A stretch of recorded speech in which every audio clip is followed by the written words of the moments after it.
Alô, comunidade das redes sociais. Mais uma vez aqui para tratarmos de mais um tema. Dessa vez vamos tratar de 64. 1964. Revolução ou golpe? Golpe ou revolução? A palavra revolução, do ponto de vista etimológico, é revolvere. Re, prefixo de volta. Volvere é re, prefixo de repetição. E volvere, volta. A grosso modo, uma nova volta. Mais ou menos por aí. Mas, do ponto de vista da física, revolução ou revolvere é quando um corpo faz um movimento elíptico, espiral, em torno do seu próprio eixo. Mas do ponto de vista social e político, uma revolução, ela é um retorno às próprias bases, aos próprios fundamentos de uma organização social e política, sobretudo dentro de um Estado nacional, para que esse Estado possa rever os seus fundamentos, os seus paradigmas e modificar completamente o seu caminho. Aí nós temos uma revolução. Foi isso que aconteceu em 1964. O Estado fez um retorno às suas próprias bases republicanas para fazer um novo Estado, como uma revolução diz que é. Porque eu tenho ouvido conversa do tipo, o Brasil fez uma revolução para que não virasse uma Cuba. E quem representava essa Cuba, esse fantasma de Cuba que alguns falam, era na época principalmente a União Soviética. A União Soviética liderava o bloco socialista, enquanto os Estados Unidos liderava o bloco capitalista. Então, o Brasil fez uma revolução interna contra a União Soviética, porque eu desconheço a informação que o Brasil vivia uma república comunista. E uma revolução é quando o Estado, quando as estruturas sociais de uma sociedade estatal retorna às suas próprias bases para refazer seus valores. Foi isso que aconteceu aqui quando o Brasil fez. Foi isso que aconteceu em 64. Porque não podemos confundir revolta e insurreição com revolução. Sempre há, por exemplo, movimentos sociais. E sempre quando há movimentos sociais, revoltas e insurreições, isso não significa que esses movimentos sociais, culturais, que promovem revoltas e insurreições, são revoluções. Não necessariamente movimentos sociais, movimentos culturais, revoltas e insurreições são revoluções. Zumbi dos Palmares pode ter tido uma alma revolucionária, mas ele fez uma revolução. Ele, de fato, irrompeu definitivamente contra o sistema escravocrata que aqui estava. Ele pode até, como idealizador, ter influenciado indiretamente, direta ou indiretamente, movimentos revolucionários no futuro. Mas, por mais que ele tivesse alma revolucionária, ele não fez uma revolução. Por quê? As sociedades, muito embora tivessem vários quilombos, ela permanecia funcionando dentro de um regime colonial e escravocrata. Antônio Conselheiro, da revolta lá de Canudos, que se insurgiu, fez uma revolução contra a República? Acho muito difícil, até porque o movimento foi desbaratado. E o que ele queria era, na realidade, ir contra a República para retornar à monarquia. Ele queria que a igreja voltasse a celebrar casamentos, que o casamento fosse assinado pela igreja e não pelo Estado. Ele achava que o contrário não poderia ser diferente. Então, ele fez uma revolução? Não, ele insurgiu-se contra o modelo republicano. Lampião foi um revoltoso.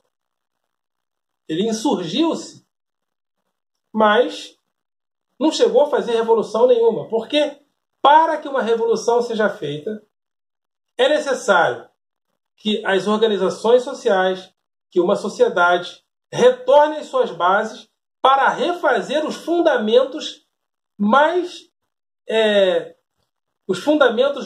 basilares daquela sociedade. Isso é uma revolução. Né? Existem, além de movimentos culturais, movimentos sociais, movimentos culturais. Né? Mas um movimento social é aquele movimento que ele é feito no sentido de chamar a atenção da sociedade. Né? Uma greve de professores, uma passeata, chamando a atenção da sociedade para uma demanda, para uma necessidade que um grupo social julga ser importante. Então isso é um movimento social. O movimento cultural já procura dialogar com a sociedade no sentido de modificar pensamentos, formas de pensamento. Por exemplo, o movimento feminista é um movimento cultural que parte do questionamento de uma sociedade que é machista, que tem no mito masculino o seu fundamento. Aí as feministas dizem que essa sociedade patriarcal, machista, baseada no mito masculino, precisa modificar a sua forma de pensar para que a mulher seja incluída nesse modelo social, para que haja igualdade. Isso é um movimento cultural.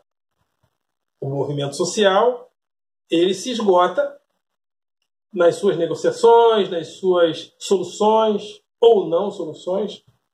Um movimento cultural já quer uma mudança abrupta da maneira das pessoas pensarem, né? Mudar a forma de pensamento, a forma de dirigir a sociedade. Um movimento cultural, por exemplo, importante, o movimento LGBT.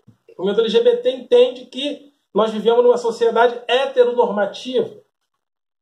Então você vai numa escola, tem banheiro feminino, banheiro masculino, mas não tem os banheiros para as outras alternativas. Porque a sociedade é heteronormativa, ela tem todos os caminhos para que a heterossexualidade transite sobre ela, mas os outros grupos vão ficando meio que à margem. Mas nada disso chega a ser uma revolução.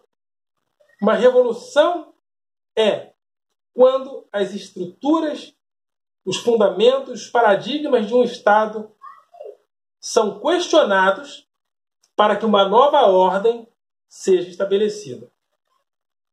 Isso foi feito em 64? Precisamos perguntar. Porque a revolução, o que nós chamamos de revolução, é um fenômeno muito próximo.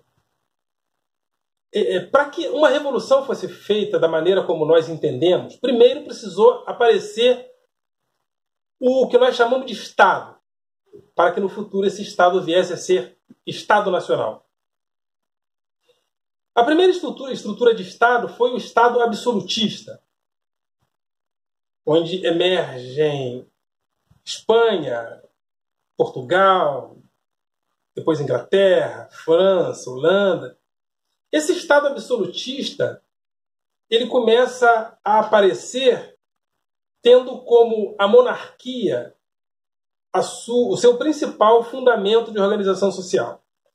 Então, nesse Estado absolutista, os reis eram os responsáveis, o detentor das negociações do mercado externo que aparecia. Os reis eram os soberanos da terra. Então, esse modelo de Estado absolutista, ou seja, a ideia de Estado começa a aparecer embrionariamente nesse momento, porque o Estado absolutista ele começa a se agigantar através do colonialismo, da conquista de novos territórios, onde eles vão encontrar matérias-primas para serem negociadas no mercado internacional cada vez mais crescente. O Brasil, os portugueses chegam aqui dentro dessa perspectiva, os espanhóis chegam aqui pela América do Sul dentro dessa perspectiva. Posteriormente, os ingleses vão chegar na Austrália, nos Estados Unidos, também com essa perspectiva, e assim sucessivamente. Então, a primeira estrutura de Estado vai ser o Estado absolutista, onde o rei é o soberano da terra, onde o rei domina, principalmente, a demanda do mercado internacional com todos os seus benefícios. Mas dentro desse Estado nacional vai começar a aparecer os burgueses.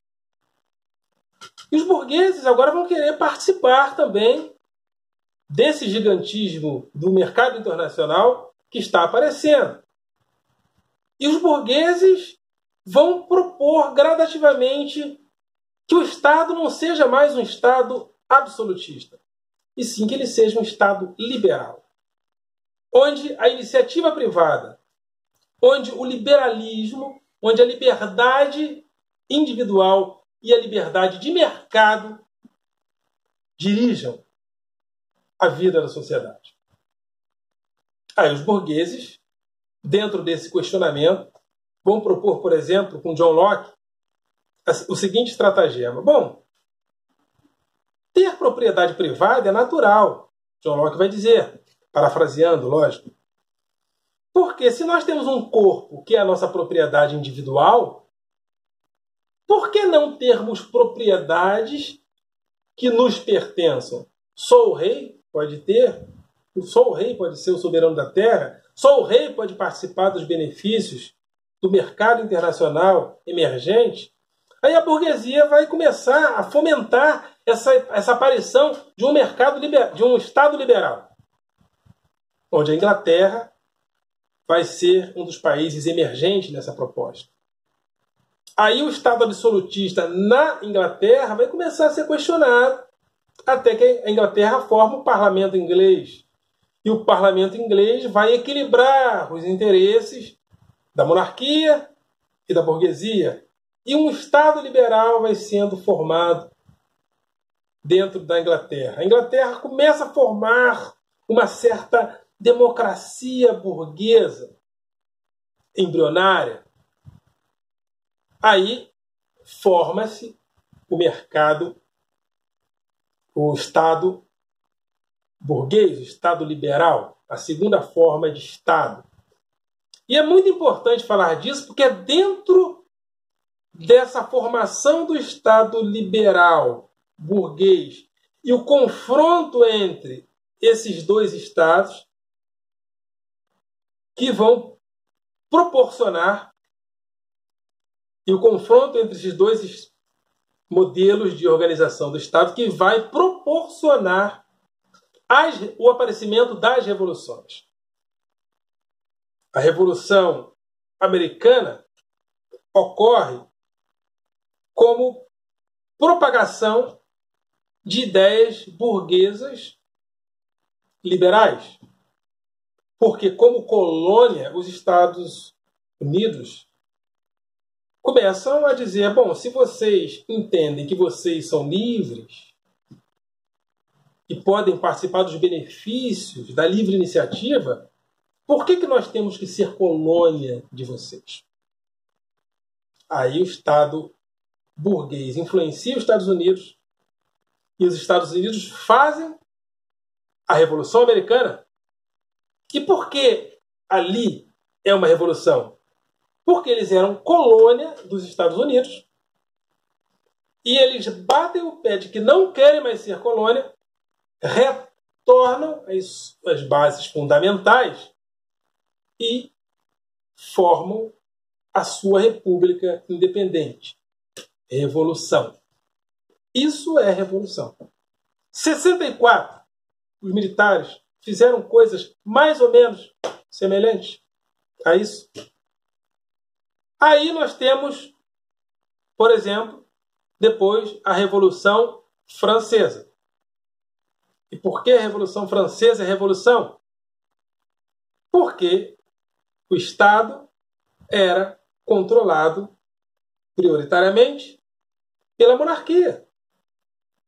As monarquias são questionadas, os reis são derrubados e a sociedade francesa retorna em suas bases fundamentais e fundam um outro Estado baseado na República. Revolução. Foi isso que foi feito em 64 no Brasil.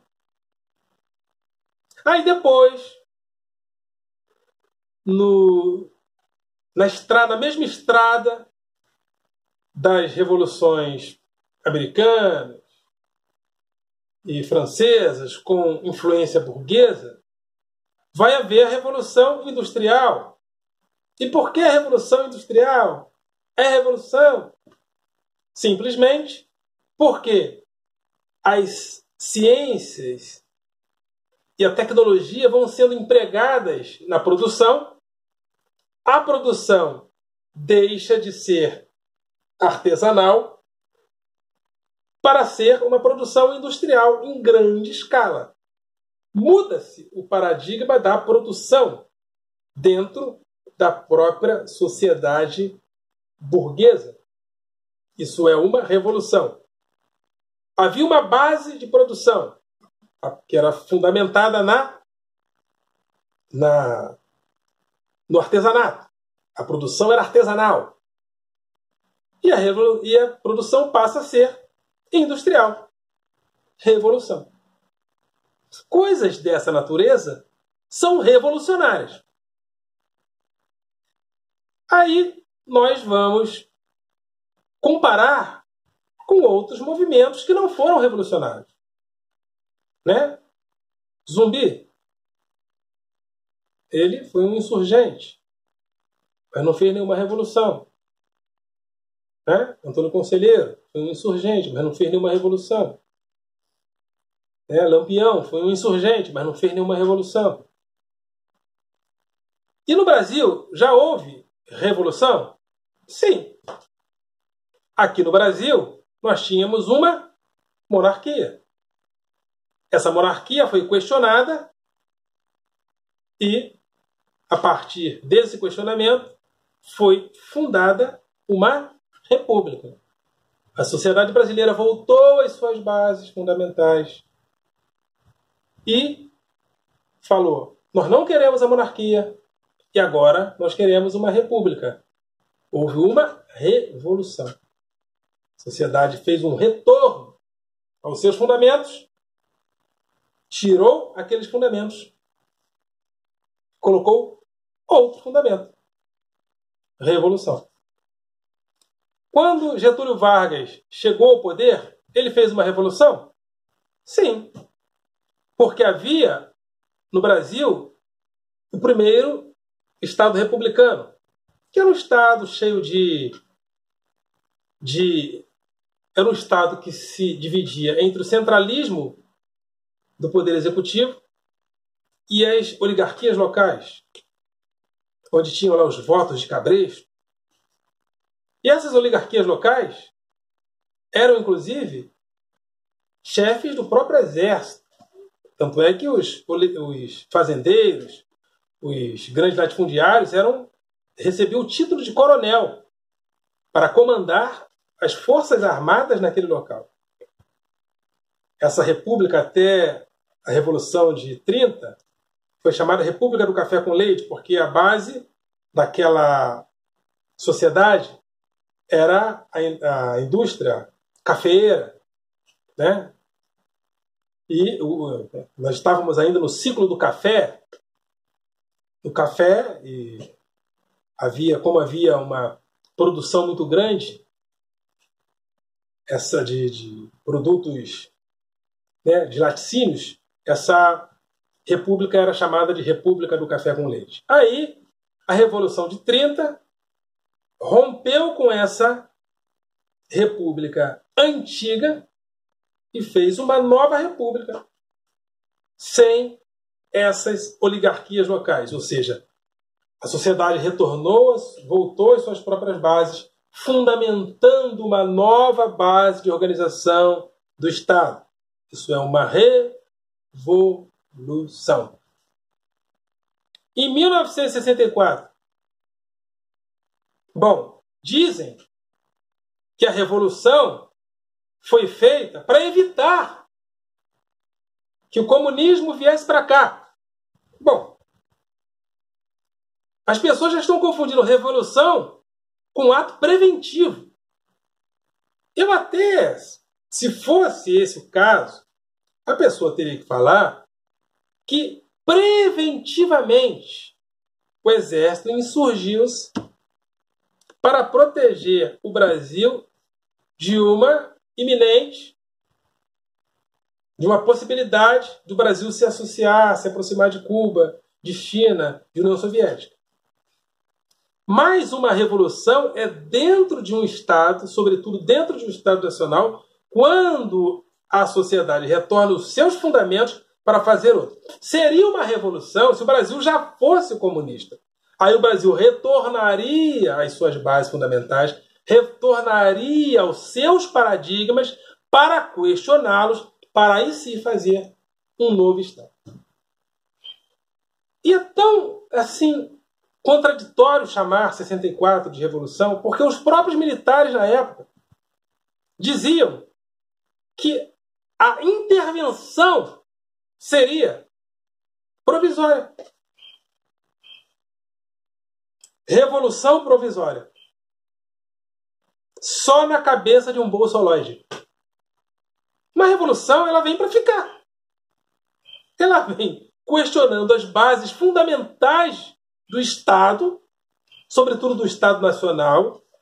Essas bases fundamentais são questionadas. Uma vez questionadas, são trazidas outras bases no lugar daquelas que existiam. Aí é feita uma revolução. E a sociedade brasileira fez isso? Não. A não ser que a gente diga que nós fizemos uma revolução de democracia para a ditadura. A não ser que a gente diga isso. Agora, porque a Constituição de 46, que era democrática, estava vigente. O Brasil vivia uma democracia.